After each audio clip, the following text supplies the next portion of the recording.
کل کے فیصلے کے بعد نون لیگ پوری طرح سے بکھلا گئی ہے۔ ان کو سمجھ نہیں آ رہی کہ وہ کیا کریں، کیا بولیں، کیا نہ بولیں۔ ایک طرف الیکشن کمیشن آف پاکستان بھی اس فیصلے کے خلاف بول رہا ہے کہ یہ کیسا فیصلہ آ گیا ہے، پی ٹی آئی تو اس میں شامل ہی نہیں تھی اس کیس میں، اور پی ٹی آئی کے حق میں ہی فیصلہ دے دیا سارے ججوں نے، جبکہ الیکشن کمیشن آف پاکستان کہہ رہا ہے کہ ہم نے تو کبھی کہا ہی نہیں کہ پی ٹی آئی ایک جماعت نہیں ہے، پی ٹی آئی جو ہے وہ الیکشن کمیشن میں ایک جماعت رجسٹر ہے، ہم تو اس کو تسلیم کرتے ہیں۔ تو یعنی کہ اب ساری باتیں بھی تسلیم کرنے لگ پڑے ہیں۔ اب عظمیٰ بخاری نے ابھی ایک پریس کانفرنس بھی کی ہے جس میں ججوں کی بیگمات کو نشانہ بنایا گیا ہے کہ وہ عمران خان کے عشق میں مبتلا ہیں، یہاں تک ان پر الزامات لگائے گئے ہیں اور ایسی گھٹیا زبان استعمال کی گئی ہے جس پر سوشل میڈیا صارفین کڑی تنقید کر رہے ہیں عظمیٰ بخاری پر۔ پہلے آپ یہ ویڈیو دیکھیں پھر اس پر بات کرتے ہیں آخر۔ ایک کرش اور محبت ہے، امی کی محبت میں آپ کو کئی دفعہ بتاتی ہوتی ہوں،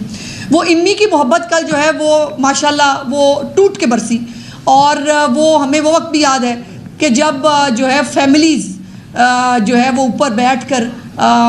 لابیز کے اندر جو ہے انہوں نے پاناما کا فیصلہ سنا بھی تھا، تالیاں بھی بجائی تھیں، اور اب تو کہا بھی جاتا ہے بہت ساری چیزیں بھی ہیں کہ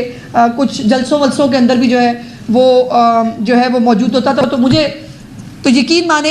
ایک قانون کے طالب علم ہوتے ہوئے بھی اور ایک ڈیموکریٹ ہوتے ہوئے بھی کل مجھے بڑا کلیئرلی لگا کہ آئین ہار گیا اور بیگمات جیت گئی، اور وہ کرش اور امی کی محبت جو ہے اس نے پاکستان کے تمام تر جو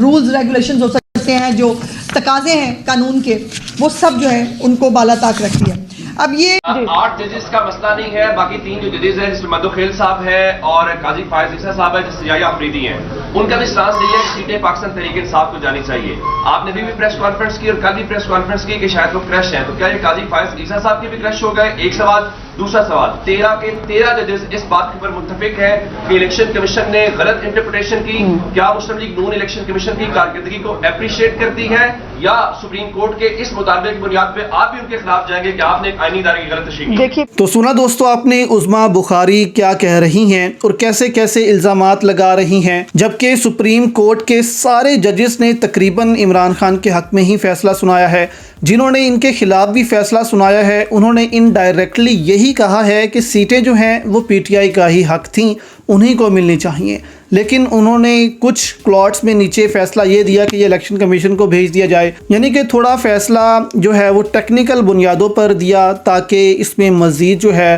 وہ تاخیر ہو جائے، لیکن اصل فیصلہ قاضی فائز عیسیٰ کو ہٹا کر سب نے یہی دیا ہے کہ جو سیٹیں ہیں وہ پی ٹی آئی کو ہی ملنی چاہیے۔ تو اب نون لیگ جو ہے وہ شدید پریشان ہے کہ ان کی حکومت اب کیسے بچے گی، جبکہ اس سے پہلے آصف علی زرداری بھی نون لیگ کو دھمکی دے چکے ہیں کہ ہمیں حکومتیں گرانا آتا ہے اور اب ہم حکومت گرا سکتے ہیں کیونکہ نون لیگ سے یہ حکومت چل نہیں رہی۔